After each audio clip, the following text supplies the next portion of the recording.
ട്രംപിന്റെ തിരിച്ചുവരവ് രാജ്യത്തും ലോകത്തും സാമ്പത്തികവും സാമൂഹികവും രാഷ്ട്രീയപരവുമായ കാര്യങ്ങളിൽ മാറ്റമുണ്ടാകുമെന്ന് ഉറപ്പായിരിക്കുകയാണ്. പ്രധാനമന്ത്രി മോദിയെ വാനോളം പുകഴ്ത്തുന്ന ട്രംപിൽ നിന്ന് ഇന്ത്യക്ക് എന്ത് പ്രതീക്ഷിക്കാമെന്ന ചർച്ചകളും ഇപ്പോൾ സജീവമാണ്. സമ്പദ് വ്യവസ്ഥ, കുടിയേറ്റം, വിദേശ നയം, ഗർഭചിത്രം തുടങ്ങിയ വിഷയങ്ങളെല്ലാം ഉയർത്തിക്കാട്ടിയാണ് ട്രംപ് തെരഞ്ഞെടുപ്പിനെ നേരിട്ടത്. ഇക്കാര്യങ്ങളിൽ ട്രംപ് നിലപാട് കൃത്യമായി സ്വീകരിക്കുമെന്ന് ഉറപ്പായിരിക്കുകയാണ്.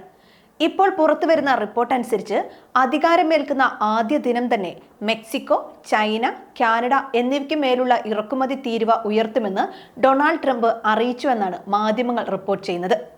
മെക്സിക്കോയിൽ നിന്ന് വരുന്ന ഉൽപ്പന്നങ്ങൾക്ക് 25% നികുതിയാണ് ചുമത്തുക. കാനഡയിൽ നിന്നുള്ള ഉൽപ്പന്നങ്ങൾക്കും ഇതേ നികുതിയാവും ചുമത്തുക എന്നാണ് റിപ്പോർട്ടിൽ സൂചിപ്പിക്കുന്നത്. ചൈനയിൽ നിന്നുള്ള വസ്തുക്കൾക്ക് 10% അധിക നികുതിയാവും ട്രംപ് ചുമത്തുക. അനധികൃതമായി അതിർത്തി കടന്ന് ആളുകൾ എത്തുന്നതും മയക്കുമരുന്ന് കടത്തുന്നതും കർശനമായി തടയുമെന്നും ഡൊണാൾഡ് ട്രംപ് അറിയിച്ചിരിക്കുകയാണ്.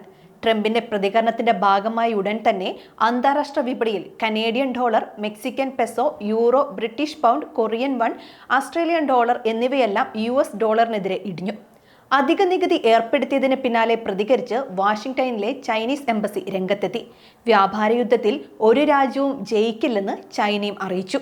ചൈനീസ് ഇറക്കുമതിക്ക് 60% നികുതിയും മറ്റു രാജ്യങ്ങളിൽ നിന്നുള്ള ഇറക്കുമതിക്ക് 10 മുതൽ 20% നികുതിയുമാണ് ട്രംപ് തന്റെ തെരഞ്ഞെടുപ്പ് പ്രചരണത്തിൽ പറഞ്ഞത്. ചൈനയുടെ മേൽ ഇത്തരം നിയന്ത്രണങ്ങൾ കൊണ്ടുവരുമ്പോൾ ഇന്ത്യക്ക് നേട്ടമുണ്ടാക്കാൻ ഇവ സഹായിച്ചേക്കാമെന്നും സാമ്പത്തിക വിദഗ്ധർ ചൂണ്ടിക്കാണിക്കുന്നുണ്ട്.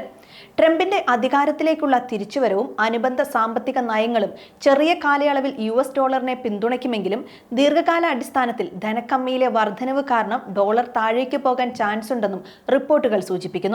ഇത് ഇന്ത്യൻ രൂപയ്ക്ക് ചാഞ്ചാട്ടത്തിന് സാധ്യതയുണ്ട്. ചൈനീസ് യുവാനുമായി താരതമ്യപ്പെടുത്തുമ്പോൾ രൂപയ്ക്ക് കുറഞ്ഞ മൂല്യത്തകർച്ചയും നേരിടേണ്ടി വരും.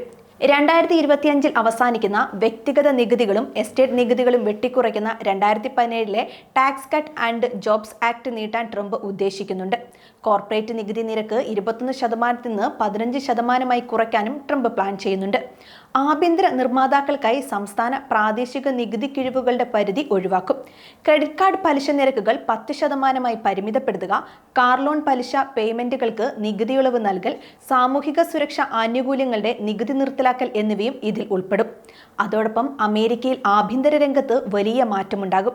ലക്ഷോപലക്ഷം കുടിയേറ്റക്കാരെ അമേരിക്കയിൽ നിന്ന് പുറത്താക്കുമെന്നാണ് ട്രംപ് നിരന്തരം പറഞ്ഞുകൊണ്ടിരിക്കുന്നത്. അത് സംഭവിക്കാനാണ് സാധ്യത. അതോടൊപ്പം കഴിഞ്ഞ തവണ ട്രംപ് പ്രസിഡന്റ് ആയപ്പോൾ മുസ്ലിം ബാൻ എന്ന് വിശേഷിപ്പിക്കപ്പെട്ട ഒരു തിട്ടൂരവും കൊണ്ടുവന്നിരുന്നു. 6-7 മുസ്ലിം രാജ്യങ്ങളിൽ നിന്നുള്ളവർക്ക് അമേരിക്കയിലേക്ക് വരാൻ പാടില്ല. അത്തരം നടപടികൾ കുറച്ചുകൂടി ശക്തമാക്കാനാണ് സാധ്യതയെന്നും വിദഗ്ധർ അഭിപ്രായപ്പെടുന്നു. 2025 ജനുവരി 20 ട്രംപ് പ്രസിഡന്റായി സ്ഥാനമേൽക്കുന്നതിനും ശേഷമുള്ള 4 വർഷങ്ങൾ ലോകത്തെ സംബന്ധിച്ച് വളരെ പ്രധാനമാണ്. ട്രംപിന്റെ രണ്ടാം വരവ് അമേരിക്കയും ഇന്ത്യയും ലോകത്തെയും സംബന്ധിച്ച് വളരെ നിർണായകമാണ്.